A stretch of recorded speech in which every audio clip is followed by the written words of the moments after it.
नमस्कार, मैं हूं आशीष त्रिपाठी आपके साथ और अपना एमपी देख रहे हैं आप। शुरुआत करेंगे पन्ना के टाइगर रिजर्व से आ रही इस वक्त की बड़ी खबर से, जहां टाइगर ने चारा काट रही एक महिला को घसीट लिया। आपको बता दें कि टाइगर रिजर्व प्रबंधन महिला की तलाश में जुटा हुआ है। हिनौता गांव की रहने वाली ये बताई जा रही है महिला, और टाइगर रिजर्व में इस तरह की ये पहली घटना है। दरअसल पन्ना टाइगर रिजर्व के हिनौता गेट के पास की ये घटना बताई जा रही है, जहां पर एक बाघ एक महिला को घसीट कर ले गया, और ये महिला चारा काटने के लिए वहां गई हुई थी। और टाइगर रिजर्व प्रबंधन महिला की तलाश में जुटा हुआ है, और हिनौता गांव की ये महिला रहने वाली बताई जा रही है। और टाइगर रिजर्व में इस तरह की ये पहली घटना दर्ज हुई है। आपको बता दें कि हिनौता गेट के पास की ये घटना है।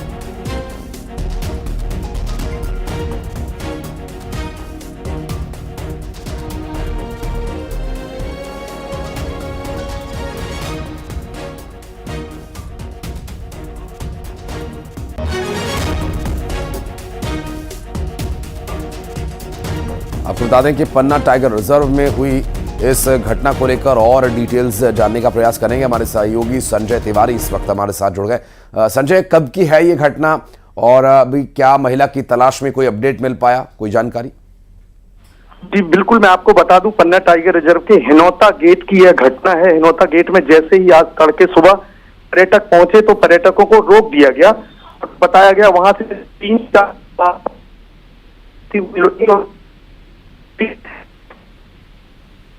ऐसे ही वहां के रेंज ऑफिसर को ये खबर लगी, पर्यटकों को रोक दिया गया और टाइगर की और महिला की दोनों की सर्चिंग की जा रही है। हालांकि पन्ना टाइगर रिजर्व के जो अधिकारी हैं वो खबर को पुष्ट नहीं कर रहे हैं, लेकिन पुष्ट सूत्र जो पर्यटक हैं उन्होंने बताया कि हमारे आंखों के सामने से महिला को घसीट कर ले गए हैं। महिला का नाम फूला कुशवाहा बताया जा रहा है। उसकी उम्र जो है लगभग 57 साल बताई जा रही है। फिलहाल अभी मौके पर हम लोग पहुंच रहे हैं और पन्ना टाइगर रिजर्व प्रबंधन भी जुटा हुआ है। बताते हैं कि टाइगर मैनीटेर हो चुका होगा, अगर आदमखोर हो गया होगा तो सबसे पहले महिला तो ठीक है, आसपास के ग्रामीणों को सबसे बड़ा खतरा है कि पन्ना संजय, ये जो मामला है अलार्मिंग सिचुएशन है। बहुत शुक्रिया आपका इस पूरे मामले पर जानकारी देने के लिए।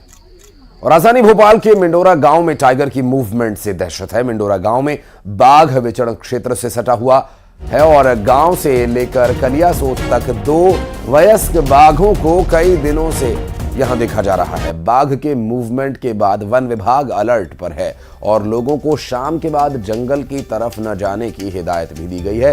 और इसके साथ ही जंगल में बसे गांवों में लोगों को समय से अपने घर चले जाने के निर्देश दिए गए हैं। और ये जंगल से गुजरने वाली सड़क पर भी शाम 4 बजे से सुबह 8 बजे तक आवाजाही को बंद कर दिया गया है।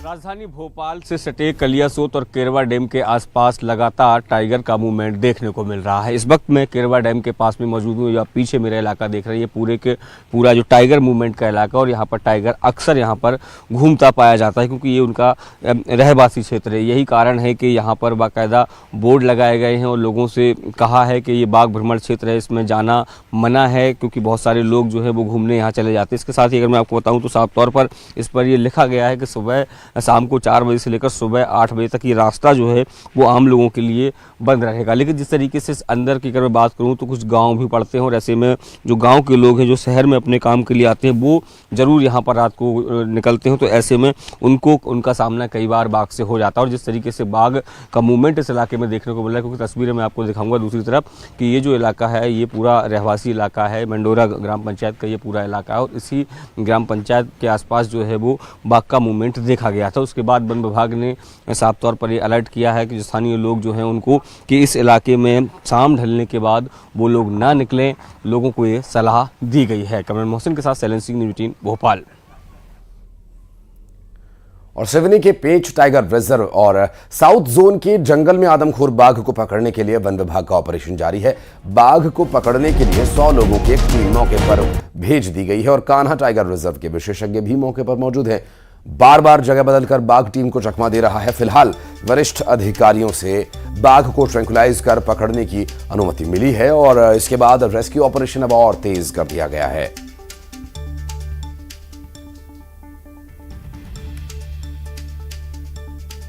जंगलों को मैन्यूवर करने में बहुत स्मार्ट होते हैं, तो इसलिए इतना आसान नहीं होता है कि उन्हें हम जंगल में जाए और उठा लें।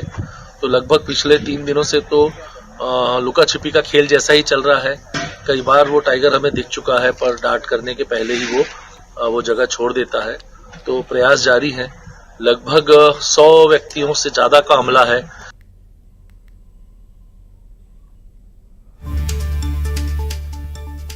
और ये सिवनी के साथ साथ सिंडोरा कलियासोत डैम के आसपास भोपाल में भी बाघ की मूवमेंट और एक ये मामला जो पन्ना से सामने आया था जहां पर एक बाघ महिला को घसीट कर ले गया। तो ये दर्शा रहा है कि इस वक्त जो समय है, जो सिचुएशन है, वो अलार्मिंग सिचुएशन है। बात करेंगे हमारे दो सहयोगी इस वक्त शैलेंद्र भदौरिया और अजहर खान, दोनों ही हमारे साथ मौजूद हैं। सिवनी से अपडेट अजहर खान से लेंगे, लेकिन शैलेंद्र, अभी जहां पर आपने जगह का मुआयना किया वहां पर बाघ की मूवमेंट है, लेकिन अभी तक किसी आदमखोर होने जैसी कोई निशानी वहां से नहीं मिली है। लेकिन पन्ना में एक बाघ ने महिला को घसीट लिया है, तो क्या ये समय या फिर कुछ बाघ जो बूढ़े हो गए या शिकार नहीं कर पा रहे, इस तरह की कोई सिचुएशन बन रही है जो ऐसी घटनाएं घटित हो रही हैं? एक्सपर्ट्स क्या कह रहे हैं इस बारे में शैलेंद्र?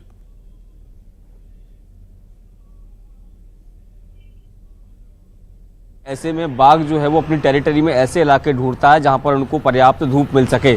और ये बात बिल्कुल सही है कि कुछ जो बाघ हैं जो बूढ़े हो गए हैं, जो बड़े शिकार करने में अक्षम हो गए हैं, तेज दौड़ नहीं सकते, तो वह ऐसे रिहायशी इलाकों में अपना शिकार खोजते हैं। अक्सर हमने देखा है कि जब भी राजधानी के आसपास के इलाकों में कोई शिकार हुआ है तो वो गाय के बछड़े या गाय या इस तरह के शिकार किए गए। मानव पर अभी तक राजधानी भोपाल के आसपास कोई इस तरह का इलाका ऐसा नहीं मिला है कि जहां पर कोई हमला किया गया हो।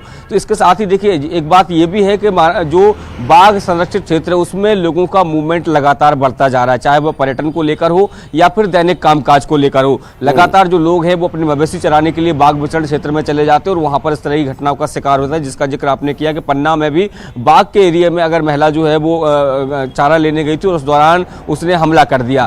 राजधानी भोपाल की भी बात करूं तो जो कलियासोत का इलाका है या केरबा का इलाका है, वहां पर भी लगातार रिहायशी इलाका डेवलप होता चला जा रहा है। वहां रिजॉर्ट बनाए जा रहे हैं, वहां पर्यटन को लेकर तमाम संभावना है, तो इसको लेकर लोग बड़ी संख्या में पहुंच जाते हैं। हालांकि साफ तौर पर यह निर्देश है कि जब आप जंगल से गुजर रहे हैं तो गाड़ी ना रोकें, गाड़ी से ना नीचे उतरें। लेकिन उसके बावजूद भी हमने देखा है कई लोग जो है वो भूलवश या कहें या जानबूझकर उन ऐसी जगहों पर गाड़ी रोक देते हैं जहां पर रोकनी नहीं चाहिए और वहां उतरकर वो सेल्फी ले रहे हैं। उसके चक्कर में भी कई बार टाइगर वहां घूमता नजर आ जाता है, या वीडियोज या फोटोज के लिए में भी शैलेंद्र वो लोग वहां रुकते हैं, लेकिन वो इस बारे में इस गंभीरता को नहीं समझ रहे कि बाघ के क्षेत्र में अगर आप अपने निशान छोड़ेंगे तो बाघ को ये बात बिल्कुल भी नागवार गुजरती है और बिल्कुल भी ये पसंद नहीं है। अजहर, सिवनी में भी कुछ ऐसा ही हो रहा है, बाघ जंगल में जिस इंटेलिजेंस से काम करता है, बार बार जगह बदल रहा है, वो उसे पकड़ पाना अब मुश्किल हो रहा है, क्या कुछ है डिटेल्स?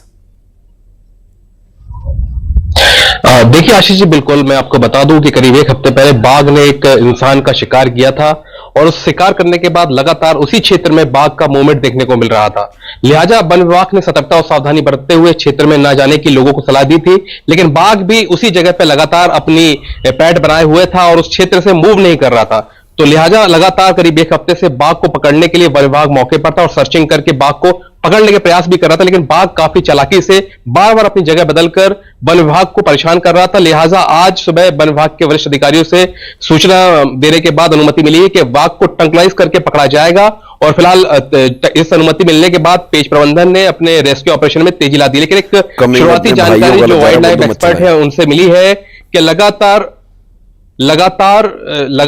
जो वन विभाग के अधिकारी कह रहे हैं कि जैसे ही सर्दी बढ़ेगी तो खासकर बाघ के जो विचरण क्षेत्र है अपने जंगलों से निकल के शाकाहारी पन्ना में भी एक परिस्थिति ऐसी बन रही है। अजहर, अब देखना होगा कि क्या इस बारे में एक्सपर्ट कदम उठाते हैं और कैसे वो लोगों की सुरक्षा के लिए बाघों को वापस जंगल की ओर खदेड़ पाने में कामयाब होंगे। बहुत शुक्रिया आपका इस पूरे मामले पर जानकारी देने के लिए।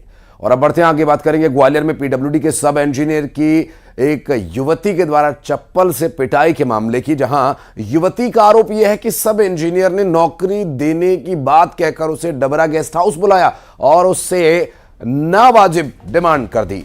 इसके बाद नाराज युवती ने सब इंजीनियर की चप्पल से खूब पिटाई की और इतना ही नहीं, उसने पुलिस से भी इस मामले में शिकायत की है। और इस पूरे मामले पर अब आगे क्या कार्रवाई की जा रही है, डिटेल्स आप तक पहुंचाएंगे। ये देखिए उस वक्त का ये वीडियो है जब महिला ने सब इंजीनियर को उसके कॉलर से पकड़ लिया और उसकी ओछी हरकतों के बारे में बोलते हुए चप्पल से उसकी खूब पिटाई की। नौकरी का झांसा देकर उसे गलत इरादे से रेस्ट हाउस बुलाया था सब इंजीनियर ने।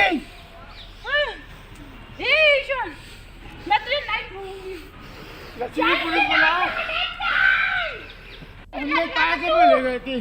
तू काला वाला बेचने ले आया था मुझे। मैं बच गई मेरी लक्ष्मी ईश्वर, मैं तुझे नहीं छोड़ूंगी। लक्ष्मी पुलिस बुलाओ। हमने कहा कि वो ले गई थी। तू काला वाला बेचने ले आया था मुझे। मैं बच गई मेरी लक्ष्मी ईश्वर, मैं तुझे नहीं छोड़ूंगी। लक्ष्मी पुलिस। और अगली खबर दमोह से, जहां तीर्थयात्रियों से भरी हुई एक मिनी बस नदी में गिर गई और ये सभी यात्री जबलपुर से मथुरा तीर्थयात्रा पर जा रहे थे और रात के करीब 2:30 बजे ये बस नदी में गिरी और इस घटना में करीब 17 लोगों को चोट आई है। इन घायलों को स्थानीय लोगों की मदद से पुलिस ने अस्पताल पहुंचा दिया है और अस्पताल में इन सभी घायलों का इलाज जारी है। इस हादसे के बाद से प्रशासन पूरी तरह से अलर्ट हो गया है। रात में 2:30 बजे के लमसम खबर मिली थी, चाचा का लड़का आया। मैंने लगा यार भाई कोई रो रहा है, चलो चलो।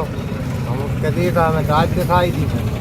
हम और चाचा के लड़का साथ में आए। एक गाड़ी से हो रहा है, 3 जन आए थे हम लोग, पापा हम चाचा का लड़का।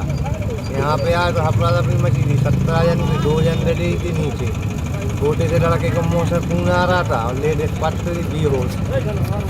आधे घंटे बाद फोन आया, फिर सब जने इकट्ठे हुए। 108 में उनको दमोह भेजा, फिर दूसरी गाड़ी आई, दूसरी में भी भेजा, फिर पुलिस आई।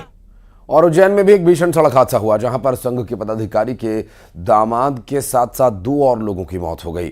आपको बता दें कि यहां इस दुर्घटना में बेटे और बेटी को भी गंभीर रूप से घायल बताया जा रहा है और ये गाजियाबाद से आए दामाद को नागदा लेने 4 लोग गए हुए थे और उसी दौरान ये सड़क हादसा हो गया।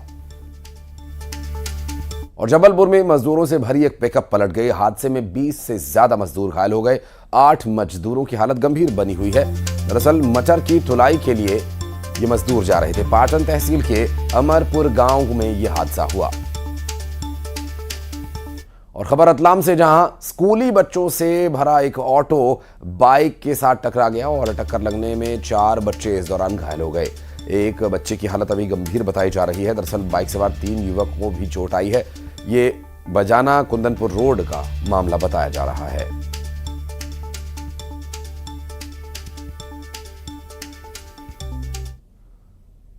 और दमोह में बाइक सवारों को ट्रक ने कुचल दिया। दरअसल खाद लेने के लिए जा रहे थे ये दोनों युवक, जिनकी इस दुर्घटना में दुखद मौत हो गई। गुस्साए लोगों ने दमोह जबलपुर हाईवे को जाम कर दिया और अधिकारियों ने समझाकर उन्हें शांत कराया और जाम को खत्म कराया। दरअसल पुलिस हादसे की पूरे मामले की जांच कर रही है और हाईवे के पास जलहरी गांव का ये पूरा मामला बताया जा रहा है।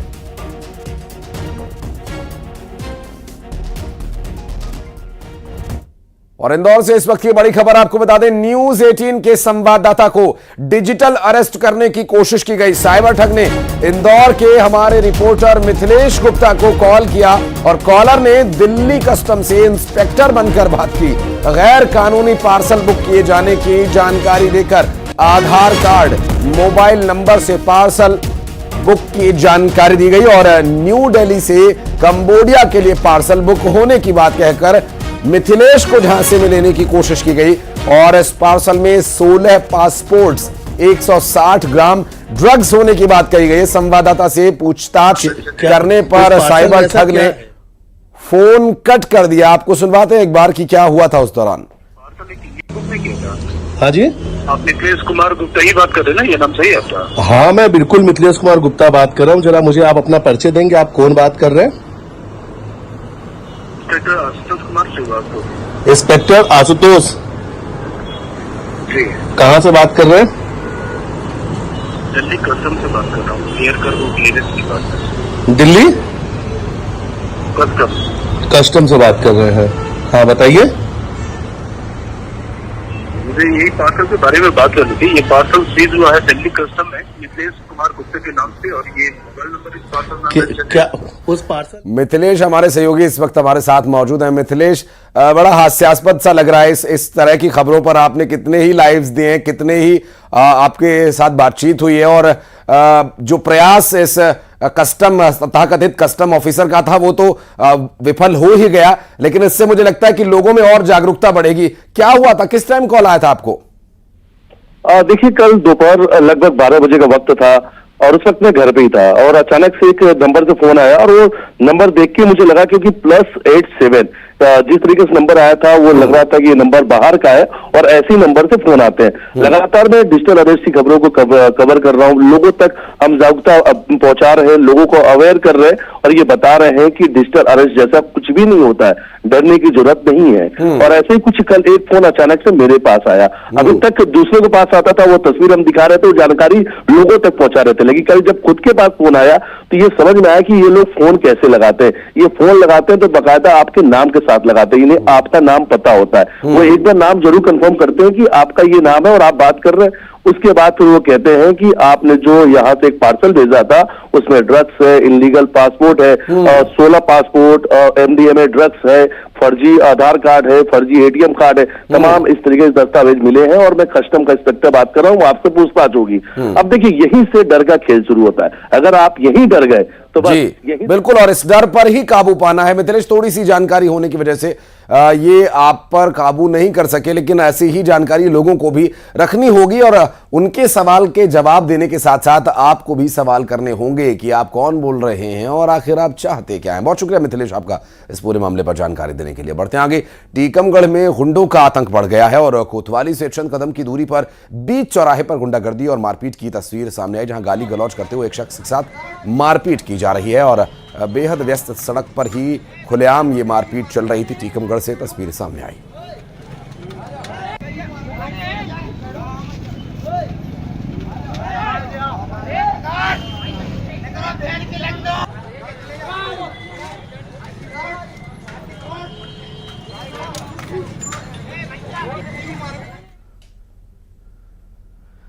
और रतलाम में नाबालिग मुस्लिम बच्चों से मारपीट के दौरान जय श्री राम का नारा लगवाए जाने के मामले में सियासत गर्मा गई है। जम्मू कश्मीर के पूर्व मुख्यमंत्री महबूब मुफ्ती की बेटी इल्तिजा मुफ्ती ने पूरे मामले में एक वीडियो पोस्ट कर बोला। उन्होंने लिखा कि ये सब देखकर राम भी बेबसी और शर्म से सिर झुका लेंगे। उन्होंने आगे लिखा कि हिंदुत्व एक बीमारी है जिसने लाखों भारतीयों को प्रभावित किया हुआ है और भगवान के नाम को कलंकित किया है।